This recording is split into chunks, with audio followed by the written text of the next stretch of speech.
terakhir ya. Dan yang gue suka dari Suns ini sebenarnya adalah tidak pandang bulu. Ya. Siapapun yang ada di depan ditembak laser. Nah itulah pentingnya sebagai mid laner.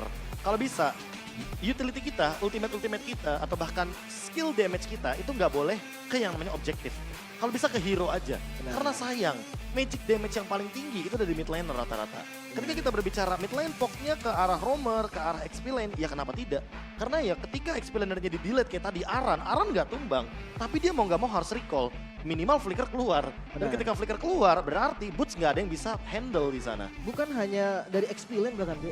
Barat saja Barat. dimakan sama dia Be. Dan hampir di top lane ya. Iya. Tenggelam terkena adanya laser. Tapi kalau kita lihat dari highlight, ini dia lane counter setup yang kita saksikan dan bahkan flicker yang berkali-kali selalu terpicu Yawi.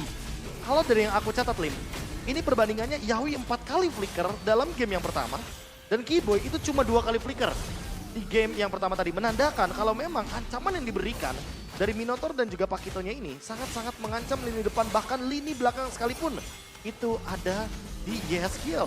Iya. Tanpa hero initiator ya. Mungkin memang kayak keluar dari playstyle-nya Yawi gak sih ini Be? Iya, ini sangat keluar dari playstyle-nya Yawi dan playstyle Aura juga kalau misalkan boleh aku bilang. Karena kita melihat bagaimana prime time-nya Aura dulu deh. Waktu zamannya Godiva dia bermain dengan Kadita, dia hero-hero yang benar-benar mainnya ambush banget, main timing banget, main momentum banget. Dan sekarang dengan kehadiran Yawi, fleksibilitas jadi poin yang plus. Tapi entah kenapa bermain dengan cover mengendorkan bagaimana agresivitas dari Aura yang kita tahu sendiri di 2 minggu awal ini. Aura selalu bermain dengan pola menabrak. Jatuhnya potensi dari permainan Aura ini kayak nggak bisa ke unleash 100%. Iya. Kayak ada yang ketahan. Dan ketahannya tuh bukan karena mungkin dari segi hero powerfulnya aja. Emang karena kapasitas dari Matilda ketika bermain dengan ofensif, jatuhnya dia malah blunder dan dia akan menyerahkan badannya untuk lawan-lawannya. Dan itu yang mungkin sangat-sangat merugikan bagi Yawi ketika dia ada di tengah-tengah team fight dari kawanan Onyx. Iya, karena memang dasarnya kan ya Matilda nggak bisa seagresif itu juga kecuali sebagai poking doang. Nah, tapi ada yang sedikit mengganjal sih dari gue. Tadi kalau skenario diganti, 3-2-nya bukan sama Matilda, tapi sama Ruby, Be. Matildanya yang join team fight. Itu jadi gimana, Be? Itu kayaknya udah telat sih. Tadi udah sempat kita lihat kan ketika dia engage ke arah Boots, hasilnya cuma flicker yang keluar. Kalau dilanjutkan terus, itu kayaknya bakal jadi hal yang positif. Trade yang bisa tercipta adalah setidaknya mereka mendapatkan Boots, jadi team fight-nya akan menjadi 5 lawan 4 ketika Iya kan? Lord pun didapatkan.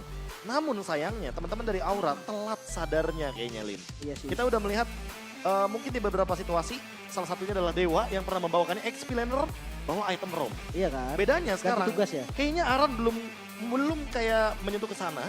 Ketika kita berbicara bagaimana Ruby ini pun bisa dijadikan sebagai roamer ketika memang kondisinya sangat-sangat diperlukan. Karena Ruby di sini posisinya memiliki damage dan itu akan nge-follow up sedikit bagaimana Cloud yang sangat-sangat potensial dengan physical damage dealt-nya di late game. Tapi kan itu late game. Makanya. Sementara di mid game-nya mereka kesulitan, mereka berada dalam loose condition.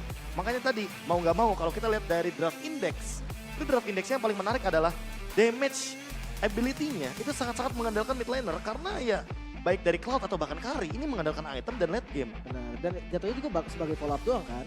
Tapi gue ngeliat memang tadi Aran 3 damage sih, Be. Memang mungkin itu yang dipikirkan untuk nutupin source damage yang nggak ada dari tempur 3-2-nya kali ya. Iya. Kalau dia pindah ke bagian 2-nya, ya makin gak ada damage lagi berarti. Dan Gugun kan kita tahu sendiri, walaupun Barats di rank games, lagi dalam lagi teman-teman, rank games ya, mungkin rame nih pakai War X. Oh Tapi iya, jelas. kalau di level MPL pakai War X, kamu dimakan dari early game, Baratsnya tidak bagus kalau kata Detona. Iya. Ini menarik memang dengan item yang adaptif juga karena nggak semata-mata Barat ini harus War X. Tapi bukan hanya itu karena rich guy-nya. Gol per menit terbanyak ternyata masih dipegang sama Albert. Luar biasa Kali dia. loh, Be. Gue pikir Pakito. Nah kalau kita berbicara Pakito, dari tadi Pakitonya juga join the fight. Dan dia Iya nggak sih. nge-clear skill. Anyway, ternyata game kali ini game yang kedua player of the game-nya akan menuju ke Gugun. Iya. Selain karena belah tengah ya. Waduh. Emang objektifnya kuat banget sih. Ya jungler sekarang metanya belah tengah emang. Meta jungle. Kalau belum belah tengah jangan jadi jungle dulu. Katanya begitu. Pantesan kan. aja gue gak bisa jadi jungler. Ntar gue yang belah, tenang. Ntar gue Tapi belahin temen. kebetulan ya kalau Ranger Mas cocok. Soalnya kan dia rambutnya mirip Benny Cutie. Dia gold laner emang. Oh gitu. Tapi ngomongin gold laner, ya tidak melupakan juga tidak luput dari bagaimana kombinasi antara badan tank jungler ini dengan gold lanernya Kabuki. Yang kalau misalkan kita boleh lihat nanti secara damage-nya, dia dan Nihilskill harusnya yang paling tertinggi untuk di game kali ini. Karena Albert itu gak ada kesempatan sama sekali untuk mendeliver bolanya secara maksimal dalam permainan front to back. Makan depan pun susah ya. Susah Tapi banget. memang konsepnya kayaknya udah terbuild sih, Be. Makanya dia pakai Inspire salah satunya. Iya, Dia dia tahu mainin efek sisinya, cooldown, mainin sisi power dan energy eruption biar lebih sering lagi menggunakan penggunaan skillnya. Tapi lagi dan lagi kalau kita lihat dari highlightnya juga nih Lim dan juga Ranger Mas, flicker offensive selalu menjadi sorotan dan bahkan beberapa kali mungkin dilakukan ketika kita berbicara soal grok. Tapi grok kali ini benar-benar menjadi grok yang fungsional banget dalam tim fight jangka panjang. Karena memang sekarang kalau kita berbicara grok, dia nempel di tembok aja dapetin Dragon HP. Secara utility, dia juga punya yang namanya barrier untuk menutup escape way dari teman-teman Onyx. Sementara kalau kita melihat bagaimana Heavy Spin dan juga Vengeance combo yang ingin dimainkan oleh Keyboy dan juga Kairi. Kayaknya kita melihat cuma 2 kali selama game ini berjalan, Lim.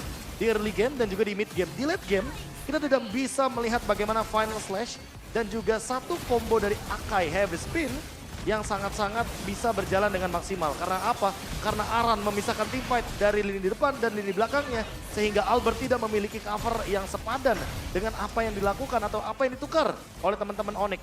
Onyx hanya menghilangkan immortality dari Gugun atau bahkan mungkin flicker dari Yawi. Tapi tidak sepadan dengan Albert yang purify-nya sangat-sangat krusial. Dan bahkan Aran yang memang power sisinya sangat-sangat tinggi. Sehingga inilah dia permainan dari Aura yang sudah kita nanti-nantikan dengan permainan komposisi draft yang solid dan tidak mengandalkan hero metanya, Lim. Iya, menarik banget ya. Tapi gue ngeliat ini impact dari Sans yang nggak pakai hero poking juga sih, Be. Dia nggak bisa save kan, walaupun memang ada 2 damage dari teman-teman Onyx yang harus dikhawatirkan. Ada Bruno dan juga Lunox, tapi benar-benar nggak gerak sama sekali. MVP kali ini bukan Omawa tapi by Gugun. Wow. Ya, dia menunjukkan ya, akhirnya taring dari Gugun ini memang tajam loh sebenarnya. Tajam ini taringnya, Bos. Lihat. Dan bahkan kalau kita lihat di sini objektivitas yang didapatkan 2 Lord Aura, 2 Turtle Onyx bukan tanpa alasan. Ya. Ini kalau kita berbicara objektif Lord dan bahkan Turtle yang menjadi perebutan, menjadi satu sosok yang akan selalu dikontes dari kedua belah tim. Apalagi kalau kita berbicara dari segi purple buff-nya terlebih dahulu. 11-4, Akai dari Kairi under banget secara pengejaran dan level. Bahkan kalau kita lihat secara, mungkin secara maksimalnya ya. Ini benar-benar untuk memecahkan sekedar immortality dari Yawi dan juga Gugun aja. Effort yang diberikan oleh Onyx ini terlalu banyak. Makanya tindakan preventif membawakan immortality sebelum item yang ke-6 menurutku udah menjadi pilihan yang paling bijak bagi kedua belah tim. Dan kalau misalkan kita berbicara dari Onyx, Boots yang kali ini sudah memiliki toilet armor sekalipun ternyata malah jadi makanan untuk Kabuki karena Kabuki bermain front to back-nya makin lebih berani dengan Golden Staff yang sudah dia jadikan terlebih dahulu. War X kayaknya nggak jadi masalah selama memang stack dari Kabuki tidak begitu maksimal temperaturnya. Kalau kita melihat dari post game tadi udah sempat berbicara soal damage Heskiel yang dimention sama Ranger Mas memiliki 94% team fight participation dan ditambah lagi dengan damage yang sangat amat tinggi. Tapi tidak melupakan bagaimana gold per minute dari Rich Guy kita yang ada tentunya di tangan dari Kabuki. Yang kalau kata Mirko minggu lalu nih Lim, ini Kumar Pulse. Kumar Pos, iya. Kumarpo. Rich Guy by UBS Gold, masih dipegang sama Gold Lane lagi ya. Walaupun memang akhirnya kelihatan Gold Lane ini di late game itu cuma fokus jaga posisi aja. Yang jadi masalah nih ya, entah kenapa gue ngelihat Onyx di game kedua tuh kayak bukan Onyx yang gue kenal deh. Dari team fight-nya, dari objektifnya, dari pembagian landing 3-2-nya. Dan aku lebih setuju ketika berbicara lagi dan lagi. Karena aku udah sempat mention juga kalau ketika Yawi menggunakan Grok, Onyx skill. Wow, ini dengan Novarianya ya. Yang memang terbilang hampir tidak tersentuh. Cukup kaget ketika Keyboy bisa dapetin posisi dari Heskiel. Iya tadi. Tapi semuanya gak ada masalah. Yeskiel langsung belajar. Mereka tahu cara antisipasinya dan Yeskiel gak tumbang lagi setelah itu. Mungkin kita harus melihat bagaimana Navari bertindak ketika pertandingan Alter Ego melawan Aura di leg yang kita mengetahui bahwa 2 minggu sudah berjalan. Dan ternyata Navari sempat melakukan ban terhadap Novarianya. Jelas ya. Memberikan respect ban dan menurut gue respect ban-nya gak cuma 1 seharusnya. Sekarang nambah jadi 2. Ada Grok dari Yawi. Jadi lebih Benar. banyak tuh. Kalau berhadapan sama Aura, either lu mau ngelepasin mananya dulu nih. Groknya, Novarianya, atau Baxianya. Oke. Karena Baxia Angela Cici kayaknya juga adalah strat yang bisa dibawakan oleh Aura. Terbukti Cici Angelanya efektif. Gimana kalau ditambahin Baxia? Iya, Ini iya. bakal jauh lebih nabrak. Walaupun gue ngeliat kayak, wah Yawi main Angela nih di awal. Mungkin gue ngeliat kayak, wah ini bakal pasif banget. Worry nih, ya, Aura worry nih, ya. worry banget pasti kan. Ya Aha. setelah kita lihat Matildanya loh Ji, yang di awal aja galak. Betul. Snowballnya gagal gitu kan, scalingnya gagal. Nah itu dia. Kalau ngomongin scaling, Novaria ini juga lumayan scaling loh. Di early-nya dia lumayan terancam. Ya. Karena Keyboy mainnya ofensif banget. Tapi ternyata ketika berada di tengah-tengah team fight, terutama di turtle team fight-nya, Aran makin lebih leluasa. Karena aku tadi udah sempat mention Lim, di menit 2.20 sampai menit 2.30, kalau bisa, ini Onyx bikin Yawi nggak dapetin level 4. Karena kalau Yawi udah dapetin level 4, udah pasti yang megang kendali team fight di area turtle-nya, ini bakal ke Aura. Karena Cici Angela ini, setup objektif di early-nya itu powerful banget. Dan kita tahu sendiri, Curtain Call dipadukan kembali dengan Yoyo Blitz dan juga adanya Heart Guard.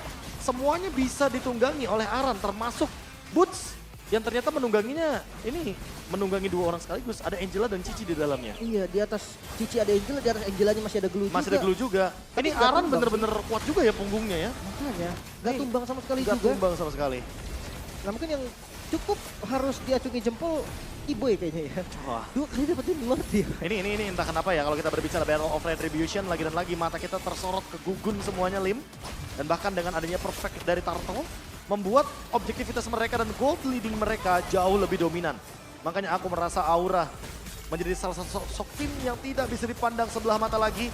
Dan dengan kemenangan kali ini dari Aura, mereka beranjak posisinya dari papan tengah menuju ke papan atas secara perlahan tapi pasti. 3-2 match yang dimenangkan dari kubu Aura. Oke, tadi gue baru lihat ternyata Albert terakhirnya nyangkut Nyangkut, kertengkel ya. nyangkut. Gue pikir emang Sebenarnya bukan kena Albertnya, tapi kena connect kedua pemain sekaligus Lim. menarik. Gue taunya kalau kena curtain call, BMI-nya dia masih tetap lompat, Be. Masih. Iya kan? Tapi kan dia BMI-nya setelah Oh iya, dilempar. benar, Jadi benar, mau nggak mau benar. bakal ngikut juga kena ke lini belakangnya. Oke, menarik banget ya. 3 Impurage Onyx. Wow, bahkan sampai dari glue-nya juga pakai Impurage. Ini semuanya Impurage demi menimbulkan efek damage yang lebih tinggi lagi. Karena memang mereka dari Onyx sangat minim akan damage. Dan permainan dari Cloud yang dibawakan oleh Albert yang sudah sempat kita mention, oke, dia sangat on point sekali, dia sangat berani untuk melakukan poking damage. Namun sangat disayangkan ketika sudah mulai memasuki ke mid game, into late game sekalipun, kita melihat bagaimana potensi crucial damage-nya ini ada dari Yeskiel. Dan Yeskiel nggak ada yang nyentuh sama sekali. Jadi mau nggak mau, kekuatan dari kubu Aura makin 2 kali lipat lebih offense ketika Kabukinya sulit untuk ditumbangkan dan yang kedua Yeskielnya sulit untuk disentuh. Bahkan jangan lupa nih Hunter Strike dari Cicinya ini loh. Aran tahu betul nih, dia nggak pakai sepatu akhirnya ditukar sama Immortal. Tapi Hunter Strike ini menurut gue bikin dia selamat ataupun ya bisa ngejar, Be. Ya tadi karena dia kan tidak membawa sprint, dia tidak membawa purify, dia hanya membawa satu bongkah vengeance. Iya kan? Jadi mau nggak mau escape ability yang dibawakan hanya tersisa di vengeance saja. Dan sisanya dia hanya mengandalkan double dash-nya aja, double jump-nya aja. Dan itu pun kalau connect ke area dari hero lawan atau bahkan mungkin dari monster jungle. Itu monster jungle adalah penyelamat terakhir buat Aran harusnya. Iya kan? Untuk escape ataupun untuk ngejar gitu kan? Iya. Tapi untuk post gamenya Rich Guy by Base Gold masih ada di tangan Kabuki. ternyata. Ini Kabuki tetap menjadi rich guy sama seperti di game yang kedua. Melihat bagaimana permainan dari teman-teman Onyx yang ternyata mampu untuk sedikit menahan di mid game, tapi ternyata ketika sudah mulai memasuki late game, ini permasalahannya adalah bagaimana cara mengeksekusi dari Kari dan juga Novarianya yang sangat-sangat sulit disentuh di lini belakang. Oke, sandbagnya ada di Boots. Tapi lu setuju gak Be kalau gue bilang dulu susah banget di game ini? Dulu susah di game ini, Sangat susah banget. sangat susah karena turtle pertama tadi udah dipecahkan gara-gara Aran dapetin double kill. Itu dia. Karena perkara Aran dapetin double kill dan ternyata snowballingnya tidak terhentikan, itu yang menjadi alasan kenapa glue-nya jadi susah di game ini. Iya kan, kalau ngomongin team fight yang 5 lawan 5 tapi depan-depanan mungkin glue enak. Tapi ini Novarianya jadi nggak ada yang pegang. Karinya pun bebas. Tadi aku berpikir kalau glue-nya bakal jadi roamer sih. Oh, Arlot yang XP Arlotnya berarti. yang XP, biar Arlotnya bisa engage ke belakang. Tapi lagi dan lagi agresivitas di early game juga udah kelihatan dari early game. Dan kita juga akan melihat bagaimana golden moment tercipta.